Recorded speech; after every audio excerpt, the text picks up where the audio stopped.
Okay, so there's always two sides of the story about these kinds of situations, of course. But in this case, there's a third side to the story, and that's what we're going to be talking about today. I'll leave a down in the pinned comment section. You can check out video 1, video 2, and this is officially video 3.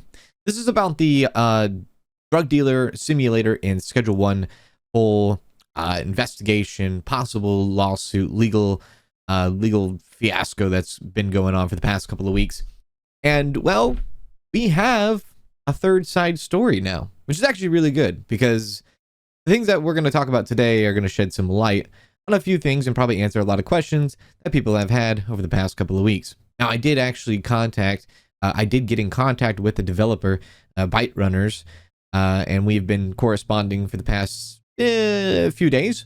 And I'm going to share some of that information. I'm going to share some of that conversation with all of you today. But before we do, to kind of catch you up to speed, Byte Runners, I'm sure maybe some of you saw this, but if you haven't, we'll talk about it right now. Now, let me make this clear because there seems to be people that are very confused on what a publisher is and what a developer is. Movie Game SA are the publishers and Byte Runners are the developers. Movie Game SA publishes these games. Byte Runner develops certain games. And in this case, Byte Runners develops Drug Dealer Simulator 1 and Drug Dealer Simulator 2. So the Byte Runners, they did make an official statement on April 8th, 2025, saying, in the light of the recent Movie Games vs. Schedule 1 legal investigation controversy, I would like to state that we, Byte Runners, the development studio behind Drug Dealer Simulator series, do not have any ill intentions towards neither Schedule 1 or Tyler or the gaming community. Actions taken by our publisher Movie Game SA are part of their internal policy and business interests, which we have no influence over. We were not informed about their plans and are surprised by this course of action. We are currently in talks with Movie Games on the matter. For now, we do not want to publicly neither condone nor approve the actions before these talks come into conclusions. We would like to ask everyone on both DDS and Schedule 1 communities to be patient and not spread unnecessary negativity or misinformation. We congratulate the success of Schedule 1 to Tyler and would like every gamer to enjoy and support any game they choose. Our main focus as the dev team is improving the DDS IP, which also includes learning on the Schedule 1 massive success and its and our community feedback on it. All we ask for now is just your understanding. And this is the CEO, CEO of Byte Runners sending off a statement about, I guess you could say, a week ago. Yeah, a week ago, a little bit over a week ago now. Now, after that first statement, from the outside looking in, it really looked like the developers were really sitting on a fence. You don't want to bite the hand that feeds you. I understand, right? Sometimes some people say, well, this is the time to stand up, but stand up, especially to a big company like the publisher that feeds you the money so that you can develop these games, that could really be the end of your studio, right? So a lot of people kind of took that first statement as sitting on the fence, but I think going forward here and looking at these next statement and looking at these questions that I asked the developers, there might be, you might kind of get a little bit of a hint on where they're leaning now.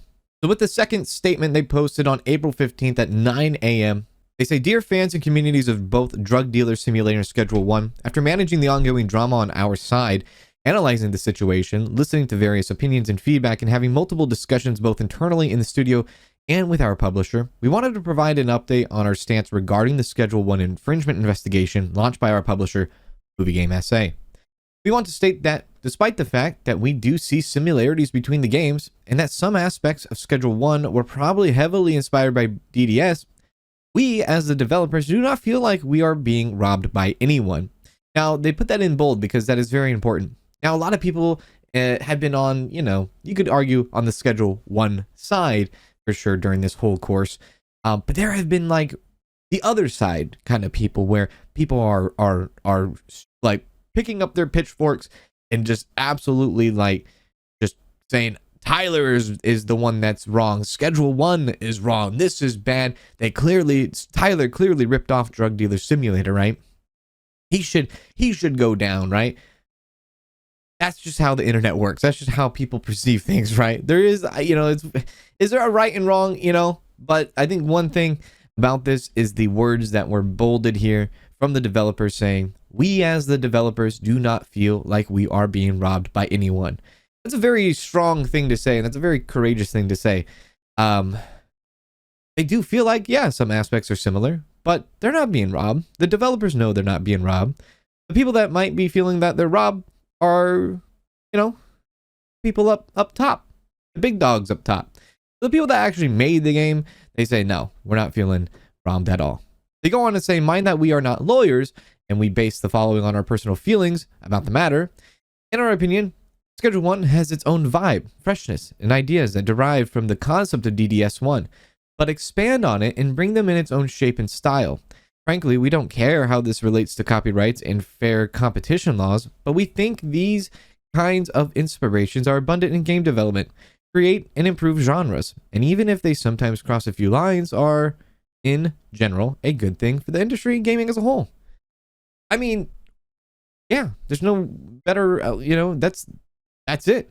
I mean, there's no better way to say that, I think. And that's what we've been talking about the last week and a half. That's what we gamers have been just expressing that. We've just been saying, this is ridiculous because this is actually how personal feelings, believe it or not, personal feelings, our feelings, gamer feelings, developer feelings, this is how it should be. But because there's laws, and who knows what the laws are in different countries, and things like that, and we know there's a stock market, and we know there's investors, and we know it's a public traded company, and there's laws with all of this, and things that need to be investigated, right? I think as a whole, it's just, we know what's right, what's right and what's wrong. We know what's right, but there's something that's just blocking us from, coexisting together, right? It's just wild because this game and these games in particular spark a whole nother conversation about many other games in the world, right? Anyways, they go on to say, we base our stance on our personal opinions on the matter as developers and gamers. If we had a choice in this, we would not pursue any legal actions against Schedule 1 in any shape or form. Which is, yeah, that's right. That's how it should be. Yeah.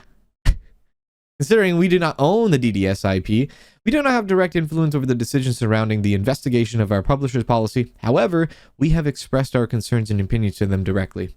So they have talked to their publishers. They say, hey, I don't know, this is whatever they said. They could say anything. Publisher would either listen or be like, don't talk to me that way, right? But it's, all of this being said is just, even for the developer, I feel bad for the developers. Who gets the bad rap for this entire thing? Is it the publisher? Not really. I mean, yeah, there's a lot of heat going their way, but who has their name mostly plastered on a game that is actually functioning and working? It's not Movie Game SA. Sure, they give this indie developer a platform, they give them some money, and then that's it, right? But the developer who makes the game, who spends hours on the game, who does the game, they're the ones feeling, well, we know that there might be similarities. We know deep down inside, it doesn't matter to us because it's good for the genre, good for gaming, because we are developers and we are gamers and we understand, right? The problem is, is that when you go look at Steam, maybe 2 years from now, 3 years from now, and you see Byte Runners as the developer, people that don't connect A and B, it's the name, Byte Runners. Oh, I remember Byte Runners. They're the ones that made the game. DDS. Remember that whole thing? And now they sued. And of course, misinformation. And now they sue so-and-so. Oh man, these devs are ridiculous. No, it's not the developers, right? It's not the developers. It's the publishers. The publishers, they go ahead and they themselves just continue to go and adopt other developers, other indie developers, give them money, make some more games, and publish some more games, and then they'll have the investors and all that. I don't see Movie Game SA going anywhere, but a controversial thing like this definitely could make a developer like Byte Runners disappear, right? Unfortunately, that's just how it is. So I think, yes, there's three sides. There's the Schedule 1 and the developer who's super successful. There's the Movie Game SA person, company that has all the money, that publishes all the games, that has the investors, that has the legal. obligation to investigate certain things. They're going to be fine. Developers, however, who made the game and don't even feel like there was anything copyrighted or anything being infringed, are like, this is good. If the developers are saying anything, they're saying what Tyler did is good, right? They're the ones that are going to get hit the most in the end. They're going to get hit hard at the end of all of this, right? It's sad. It's very sad. Anyways, they go on and saying, we will actively work on voicing our stance during this investigation. We want this to end well for everyone and do not want anyone affected to face this kind of negativity, fear, or hatred. That's not why we make games, and that's not what we stand for, which is incredible because there's a lot of people being really mean. I don't understand. I mean, people are just nasty, man. They are. You see them on like Twitter and X, whatever you want to call it, and you see, you know, whatever, Reddit, and it's just, people just get, I think people just get really nasty. It's sad to see. I just don't understand. I mean, it's disappointing. Yeah, we're all disappointed. We're disappointed in Movie Game SA. But do I want to go out of my way and just mass report every game they've ever published? No. Do I want to go out of my way and send them death threats or this and that? No. Right? No. You know, I'm not really much of the person that does this whole mob mentality. I'm never like that. I'm not like, oh, we need to like get a posse, go over to Movie Game SA and downvote every single game they have on Steam. You know, it's like just people, you know, I don't know. It's just, I don't know. Weird is what it is. Anyways, going on to my conversation with the developers directly myself, I'll kind of go over the few things that we talked to here. So I did get in contact with Gabe from Byte Runners, and Gabe was very open to this conversation, which I really enjoyed. And it was really nice to see, really much of a refresher. And Gabe went on to say, you know, hey, you know, Gabe went on to say, if you would like to me to do a rundown, you know, do I have any specific questions and things like that? And I did. I have, you know, I had some specific questions I wanted to ask because I wanted to ask questions that were repeated most of the times I saw in the comment section on the past couple of videos, right? And so I tried to do, I didn't want to like bombard him with 20,000 questions. So I picked out like maybe 5-6 questions and I just kind of went from there.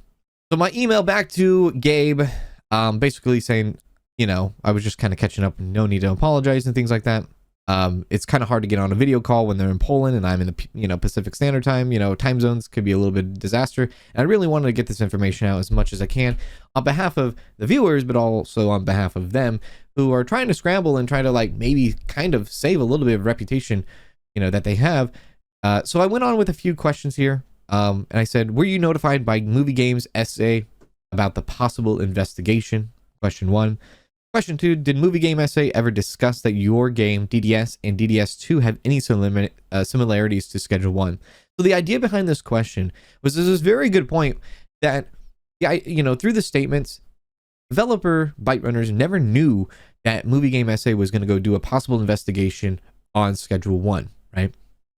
And if you're going to talk to anybody about your own game being similar to another game, you probably would want, as a publisher, want to talk to your developer first and be like, hey, what do you think? Do you think this game is kind of similar or maybe infringing on copyright to, you know, to this, you know, is this other successful game possibly doing something bad to the game that we have now? It doesn't seem like that was the case. So that was the question. That's why I asked this question was, did the publisher ever come to their own developers asking, hey, you know, do you see any similarities? So that's what that was. My third question was, did your team Byte Runners try reaching out to Tyler to try and work with him on any projects in the past, present, or for future endeavors? This was a big question that kept popping up through the comment section. People were wondering, oh, I wonder if Movie Game SA or Byte Runners tried to reach out and work with Tyler, and Tyler said, no, I'm doing my own thing, and so there was some spite. So I asked that question. I asked another question says, do you as a developer believe Schedule 1 infringed on copyright for gameplay mechanics, plot, and UI? And then another question is, what, if any, improvements to your game DDS2 do you plan on doing for the future? So that was one thing is DDS2 was just received poorly by most of the following, you know, the loyal following of DDS1. And so just, do they have any plans for the future? Any improvements that they're going to do to the game? Or maybe, I didn't want to hint at if they're going to listen to more community feedback or this or that, but I wanted to see what they would say about that. And my final question is, after our discussion, would it be okay that I make a video talking on this subject so viewers can understand your side of the story? I do appreciate the time and effort you are putting into this and not sweeping it under the rug. I look forward to hearing from you. And they did. They answered. And so Gabe did say, I'll answer all of the questions to the best of my ability, which I'll be real with you. That's the first thing I saw, which kind of scared me. But I think there's some solid answers here, and I think some people will really enjoy, or maybe just really understand what's going on here. So by the first question, I asked, were you notified by Movie Game SA about the possible investigation? Just straight up, they say no. We were not notified about it at all. In fact, when the investigation started, we learned that something like that is happening through the SB, a stock market communication system. You can imagine our surprise when we read about it. So the developers themselves were never contacted by Movie Game SA. Movie Game SA, the publishers, never went to their own developer and said, hey, we're going to be doing this investigation on this game that possibly might be infringing on copyright and things of your game that you built yourself. No, they did not get that. I don't even know how you like the courtesy. No courtesy at all. No preparation. Just, hey, check out the stock market communication. Bam. There's an investigation. So if that's how the developers learned about this situation, you would just have to imagine they were probably running in circles and scrambling really, really, like, tell you, man.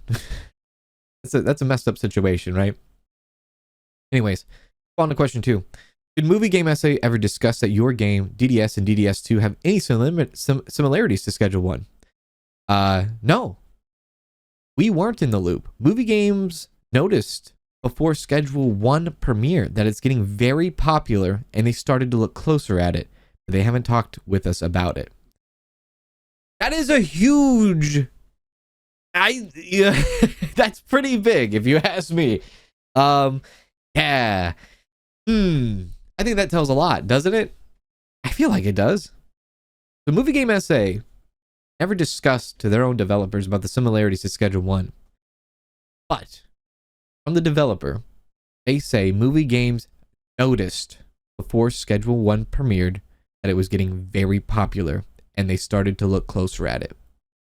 So, Movie Game saw Schedule 1 get popular before it released, right? We already talked about this in the second video, the last video. Movie Game SA specifically said in their own statement that they posted that they gave Tyler best wishes before the game released. So, that tells us Movie Game SA knew Schedule 1 was getting popular, and it was getting popular fast before it released. We know Movie Game SA said, good luck, Tyler. Best wishes. And then we know immediately after, bam, they investigated. Interesting. Very, very interesting. So, this also tells me Movie Game SA won't even bat an eye at any other simulators unless it's popular, right? If you don't have a popular game, if you don't have a successful game, and you have some similarities, and you have gameplay mechanics that are similar, you have a plot that's similar, you have an UI that's similar, they don't care. They're not going to investigate you unless you become popular, unless you become successful, unless you make a lot of money. That's when they will investigate you. That's clear cut, right? And I've been over this many times with all the different games that they have published. There's many examples of all the other games that they have published, and there's many other similar games that have posted in the last 5 years. They not have once did this to any of those other games because they weren't that popular, right? Seems yeah. Anyways, the next question is, did your team Bite Runners try reaching out to Tyler to try to try and work with him on any projects in the past, present, or for the future endeavors. They go on to say, yes, we've reached to Tyler and his moderators on Discord right after the drama started. So they did reach out to Tyler, but this was after the drama started. So no, at least for the developer, there was no contact communication before the game release while the game was being developed. So people that were speculating, oh, maybe the developers tried to get in contact with Tyler before the game release. It doesn't seem like that's the case, at least from the developer side.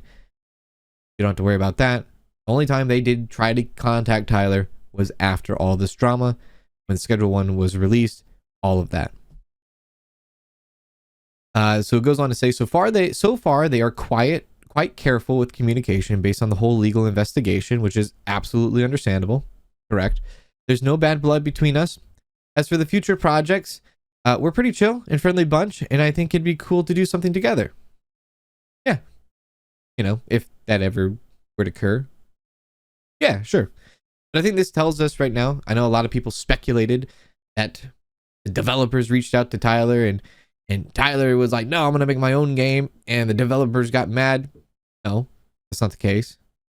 Did the publisher reach out to Tyler and say, hey, I want you to make a game and all this? Probably not. No, that didn't happen either. And why? Because the last question, where Movie Game SA noticed Schedule 1, this was right before they premiered. So when the game was getting popular. The game was getting popular, that's when Movie Game noticed Schedule 1. So I think the whole idea of did the developers or the publishers contact Tyler to work with them, I think we can put that to rest and say no. Next question is, do you as a developer believe Schedule 1 infringe on copyright for gameplay mechanics, plot, and UI?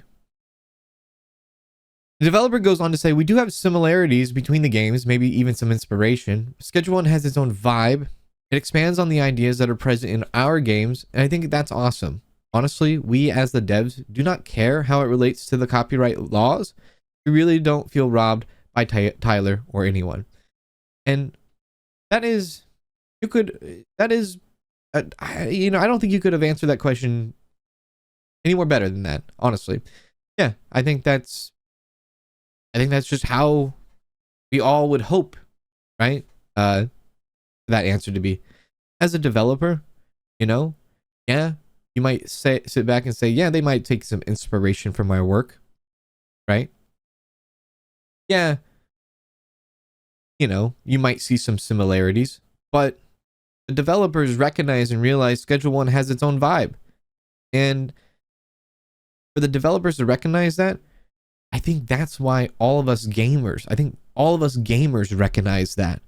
We recognize Schedule 1 has its own vibe, has its own charm, has its own this and that, right? Is it similar in some aspects? Yeah. Every game in the genre is similar in aspects. That's why it's a genre. That's why we have genres, whether it be a book, a movie, a TV show, a video game, music. It's a genre. Of course there's going to be similarities, right? But I'm glad that the developers don't feel like they were robbed, right? They don't really care about the copyright laws, and they think Schedule 1 has its own vibe. Nice. Go on to ask another question and say, what, if any, improvements to your game DDS2 do you plan on doing for the future? They go on to say, I can't share what we're planning right now, but you can be sure that we are planning on improving DDS2. We also want to learn from Schedule 1 and its success. Now, I know people that are watching this, they might be fans of DDS1, DDS2, Schedule 1, or there might be people watching this video where they were fans of DDS1, DDS2, and now they're just Schedule 1 fans. But at least from here, on this question and this simple answer, I think it's nice. I think, yes, they're planning on improving DDS2, and they want to learn from Schedule 1 and its success. Now, if DDS2 adopts some things from Schedule 1, Everyone needs to put their pitchforks down and everyone needs to shut up.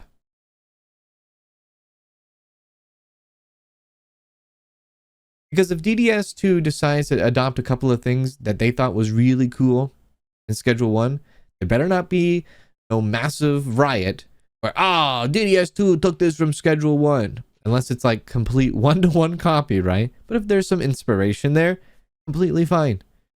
Completely fine, right? My final question is, after our discussion, would it be okay if I make a video talking about this subject so viewers can understand the story? They said absolutely, and we're talking about it today. So I think for this, I think Gabe did a wonderful job answering these questions. Simple, straightforward. I didn't feel like I was giving maybe a political correct answer here. I do feel like they are, I mean, naturally, they want to try to restore their reputation. Absolutely. Like I said in the beginning of the video, the people that are going to get hurt the most are the developers. Movie Game SA will continue to go on and do other games, have other developers, have all this other money, right? But the developer's future is not as bright, or is not as, maybe not as bright, not that word, but maybe the developer's future is not as stable, maybe, or yeah, sustainable as the publisher, right?